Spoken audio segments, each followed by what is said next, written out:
I think he has to be considered executive of the year. If this all pans out, he's at the top of my list right now for executive of the year. There's no question about it. How does he keep making these moves? How does he keep getting these guys under the cap?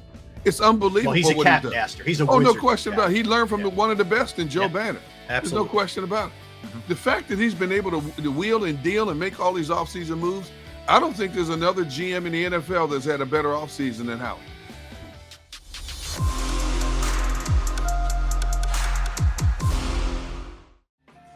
Welcome back in, everybody. Sports Take, JAKIB Sports YouTube Network on this Fast and Furious Tuesday. Derek Gunn, Barrett Brooks, Rob Ellis hanging with you. If you are just jumping on, maybe getting your lunch break from work, whatever the case may be, just got home, just hopping in the car, whatever you're doing, hanging out with us in the chat section. First of all, we appreciate you. Let me tell you that first off. But if you're just tuning in, the Eagles make a move. They make a move to bring in either a corner or a safety, depending on who you're speaking with. We'll get back into that in a second, but it's Chauncey Gardner-Johnson, CGJ. I don't know if that rolls off the tongue. We got to figure that one out. But they get him and a 7th rounder from the Saints. They give up a 5th rounder and a 6th rounder in 23 and 24, respectively. It's the kind of move where you're lying in the weeds, kind of watching something play out, watching what's happening in New Orleans where the negotiations aren't going real well, and then Howie comes in and pounces. I think it's what he does best is reading the room in those situations, guys. I think it's his strength as an executive. I think he has to be considered executive of the year. If this all pans out, he's at the top of my list right now for executive of the year. There's no question about it. How does he keep making these moves? How does he keep getting these guys under the cap? It's unbelievable. Well, he's a what cap he does. master. He's a wizard. No question about it. He learned from one of the best in Joe Banner. Absolutely. There's no question about it. The fact that he's been able to wheel and deal and make all these offseason moves, I don't think there's another GM in the NFL that's had a better offseason than Howie.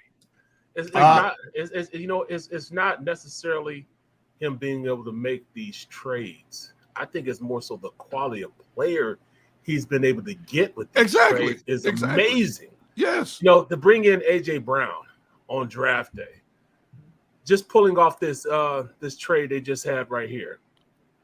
Him going out and getting, a guy that can help this defense stop the run in the middle, who's one of the most athletic big guys I've seen in a long time.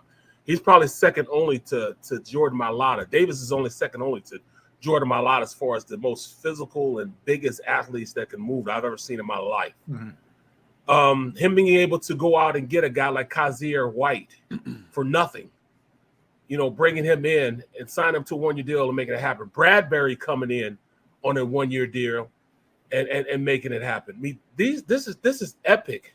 The amount of talent, quality talent he's come in. That's 1, 2, 3, 4 starters that he brought into the fold from next to nothing. 4 starters. 4 quality starters. A.J. Brown, Kazir White. 5. Bradbury. Hassan Reddick, Bradbury, and now CJ. Yeah.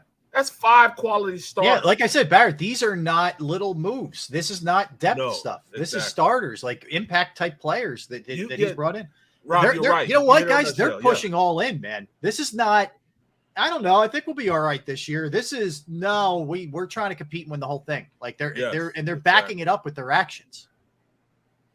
Well, how much? Let me ask you, how much of that is they really do believe in Jalen Hurts and feel like this guy could take you deep? Dude, they're all in. No question. Well, they've been, but you know what? Give them their just due. They've said since the offseason, we are all in on Jalen Hurts. They have not changed that stance one iota. Yep. We on the outside looking in have and will continue to speculate until we see it play itself out about their commitment. They got 2 in the bush. That's what we keep thinking. They got 2 in the bush. That's true. They got 2 in the bush. That's all we keep thinking. Yes. They're thinking they already got their bird in the hand. That's what I'm saying. Now, this is statement kind of stuff. And by the way, Barrett, you speak to this, as a former player. You're in that locker room and you're taking all this in like, damn, they really believe in it. Like, this dude is not playing. Like, he is trying to do everything he can to put the architect of this thing and build this thing that we can win this thing. You're sitting in that locker room, and when they make moves like this, it's like, hey, this is special, guys. You look at each other like, man, this is special.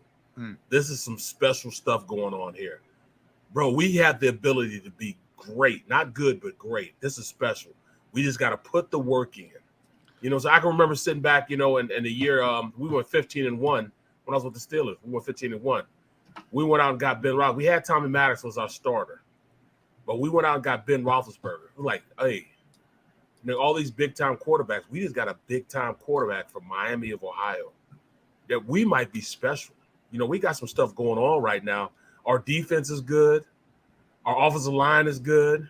Our running backs are great. Our wide receivers are great. We had Plex. We had Hines Ward. We had Randall L. We're like, man, there's some potential here. With our defense, we could be very, very good. We got a place kicker that can kick it a country mile. We call him Quadzilla. We have the makings of being a very, very, very good team. Let's do something with it. And I think that's what they're thinking right now. They're in the locker room saying, did Howie just do that? Yeah, because the other thing is you have buddies around the league who are sitting there in their locker room looking around like, not really loving this. Don't think we have much of a chance here. Bro, and you know what? I'll tell you this. Yeah. The Saints are sitting back like, man, they finessed us again. Right. Yeah, Malcolm and some of the other guys. Yeah. They finessed us. We finessed them out of Malcolm, out of Sproles, out of the pick to get AJ Brown. Right. They got a first rounder. We finessed them out of that. Now we finessed them out of CJ too. Oh, we're all on it. We're in it to win it, baby. We're in it to win it. Yeah. Yeah. Is it shades of 2017 all over again? Yeah, it's $1 million question. Wow. No, I didn't say the DT word. Wow. I refuse to let those words will not come out of my mouth. DT. I will not say it. But is it shades of 2017 all over again? Remember we got Timmy Jernigan? Remember we got Timmy Yes, Jernigan? you did. Yeah, you did. We got Alshon Jeffrey. Alshon, yeah, you did. We went and got LeGarrette Blount. Yep. We're thinking about we went in and got Ronald Darby late in the Darby preseason. late. Yep. We got him right just before camp started. Yeah, it was after the third or we got fourth Chris Long. Yep. You got the other running back during the season. Yeah, Jay Ajayi. Yep. We had Brown. What's his name? Brown, the old safety cornerback. We had the slot corner guy. Patrick Robinson too. Mm-hmm. Patrick Robinson. Yeah. So it was like, wow, what is going on? But see, I'm gonna say it again though. It's totally different. Totally different. They are putting in the work. They're not believing in everything. And I think it's more so because you see the guys they're bringing in are busting their hump out in practice. Right. They're looking at AJ Brown like, look, and it's starting to rub off on the younger guys. I wish a little bit of AJ Brown rubbed off on Jalen Rager. It rubbed off on Smitty. Smitty started playing more physical once he saw how the game was played physical. He started going out there and attacking the ball like AJ did. Yeah. Which made him a better player. He already had the route running down. He can create separation just by the route running. But now if it's contested catch now, he's going up and getting them 50-50 balls. I'll tell you, it doesn't feel like, sometimes you can go flashy on clothes or on a car, but down deep, like you're not even going to be able to pay this bill. You can't pay your mortgage or your rent or whatever. It doesn't feel like that. These feel like long-term investment kind of moves. Like, I know there's a couple of these guys are on 1-year deals and there's no guarantee they're going to be back. But, Bradbury plays well. He's young enough. He could be back. This guy plays well. He's young enough. He could be back. Cox and Hargrave, I don't know, but it feels like you have at least the next generation is ready to roll into those positions. It feels like it's being built the right way, not haphazardly and just trying to go for the splashy move. It's not the way that this roster construction feels to me. It feels like it's being built the right way. It's definitely being built the right way because, we're getting young guys, not over the hill guys. I can remember my second or third year with the Eagles. We're trying to build. We went out a guy like Richard Dent. Right, who were just cooked, basically. Come on, man. Yeah. Richard Dent. Come on, man. Are you serious? Richard Dent, he just won, he was dancing the Super Bowl shuffle in 85. And now we're bringing him in, and it's 96, 97. Yeah. Come on, man. Are you kidding me? Yep. You got to go about things right. you got to go about things the right way, man. I mean, we brought in both the Detmer brothers. You know, we're really trying to build a championship, man. Right.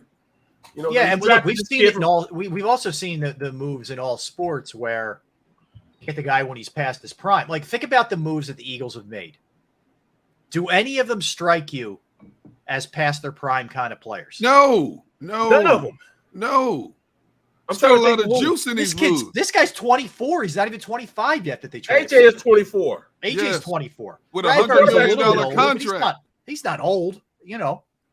Yeah. Bro, all these guys still got juice in it. Reddick's young. Man.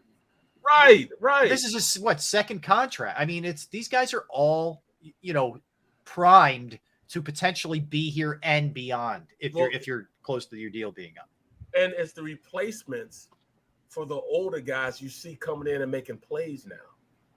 You know, all right, BG is my dude. If he wants to stay here 100 years, God bless him. Let him stay 100 years, man. Yeah. But you got guys like Sweat, Milton Williams, Teron Jackson coming up through the ranks. You look at cornerback, Josiah Scott. You got Maddox. You got young guys. You got CJ. All these young guys coming in, ready to do their part. You have healthy replacements that come in and play, man. Mm-hmm. Patrick Johnson, he's making it so hard to cut it. Patrick Johnson and Teron Jackson, yeah, they both made it so hard for the Eagles to cut. They will not get cut simply because they put so much on film that the rest of the league took notice. Yeah, let me throw one other theory at you guys. And they rode this in 2017. At that point, you had Wentz on his rookie deal at a really cheap number. Not quite as cheap as Jalen Hurts, but at a cheap number, which allowed you flexibility to do things in the offseason. You got Hurts right now on a second-round rookie quarterback deal. That's right. You can be super aggressive, and they're taking advantage of that right now, where other teams have to pay A-Rod and the other big-name quarterbacks, you know, upwards of $40, $50 million. Yep. And that hamstrings you. Howie right now is like, I'm paying my quarterback what? Let's go, baby. And this is part of what he's able to do. That's part of the master plan here, is to be able to do this kind of stuff right now while you have your quarterback on the cheap. Well, and it's exactly what you should be doing. That's huge, you know, because a lot of these teams can't make the moves the Eagles are making because they don't have the autonomy to go out there and make trades and manipulate the cap like the Eagles do. There's not a lot of teams like the Rams. Like, I don't know how the Rams are going to be a year from now, 2 years from now. They don't care. But they don't care because they got the Super Bowl in their prime position to repeat. So whatever happens, hey, we got a chip, man. Yeah. And I think you're going to see more. And I'm not saying the Eagles are doing it the way the Rams are doing it. They're not. They're not just trading away first-rounders left and right. But the Eagles are saying, we got a quarterback on the cheap. Now's the time to strike. Yep. Like right now. And that's what they're doing. And that's how they're pulling this kind of stuff off. That's how you wonder how you have a guy who's a master at manipulating the cap, who also has a cheap quarterback on his hands. And that's like how he's drooling with those prospects, that he has both of those two things working his way. He's shown me a lot the last 2.5 years. All right, he rewrote some of his mistakes that he had. Yep. Like the Wentz, fiasco. He's trying to rewrite a wrong with them going to get Jalen Reagor. The last 2 years, the last 2 years he's went and drafted from the best conference in college football, and when it got 2 players from the best defense, and then the last 2 years got an offensive guy, 2 offensive guys the year before from the best offense. So I think he saw the error of his ways, and he's getting better. He's getting better, man. So I don't know who he's listening to over there, who the football guys he's listening to, but whatever it is, I'm sure enough glad. Whether he listens to his father-in-law, what you told him, go get players from the SEC, I appreciate his father-in-law. But whatever it is, keep doing what you're doing. Yeah, and let's face it, too. A lot of teams probably would have just kept Anthony Harris around, and said, hey, we did a ton else. Yeah, you know what? We'll kind of get by here. We'll live with it. Nope. Not only do you go out and make this move, you cut him. Yep. He's out. So I think that to me is an aggressive kind of move. That is huge. I mean, you saw it. You saw what Tart and Harris were able to do. Yeah. I mean, Father Time is undefeated. Yes, he is. Like I said, I remember being in that position. I remember looking at that free safety coming, and I know the blitz is coming. So I'm with guard, and I pop out like I'm supposed to. I pop up. Yeah, I'm going to get him. Yeah, I'm going to go get him. Yeah, I'm trying to get him. Oh, he's going. Hey, he's gone. Hey, watch out, Ben. You know what I'm saying? Yes. I saw that happen. Yeah. Like, man, I'd have got that. Yeah, 2 you years ago. were taking some jabs from Father Time, and you were like, right. all right, how much more do I have? Do I have an uppercut coming? There, No. there he goes. Yeah. Watch out. Yeah. Throw it, Ben. Oh, he Yeah. You know I what hear I'm saying? you. I hear you, man. All right, we'll keep. Go ahead, Bear. Finish it off. No, Yeah. I'm just saying it just when you know, and when they see it, man, it's just a young man's game. It's just a young man's game. Yeah, it is. Fair enough. All right, so we'll keep the football rolling. Sheil Kapati is going to join us. Sheil has covered the Eagles. He's covered the Eagles for The Athletic. He is now with The Ringer. We will talk to him not only about what the Eagles are doing, but what's happening all around the NFL. You don't want to go anywhere. This is the place, the only place to be for the most Eagles coverage and the best Eagles coverage that you can get. Derek Gunn, Barrett Brooks. Rob Ellis, Sports Take. Tell a friend, JAKIB Sports YouTube Network. I want to tell you about Pro Action Restoration. If you have a home or a business and you've experienced the pain and inconvenience of water, fire, smoke, or mold damage to your property and building, you know how trying that can be. I've gone through it on a personal level, and guess who I reached out to? Pro Action Restoration, because they're on call 24 hours, 7 days a week. I called them on a Saturday. They got over to my parents' house. They cleaned it up. The crew was professional. The price was reasonable. Every box checked. They are licensed, bonded, fully insured. They've been serving the tri-state area for more than 2 decades. Pro Action will work in conjunction with your insurance company. And again, it could be water, it could be fire, it could be smoke, mold remediation, you name it. They can handle it. Give them a call today at 610-623-3760, 610-623-3760, or online at proactionrestoration.com. That's proactionrestoration.com.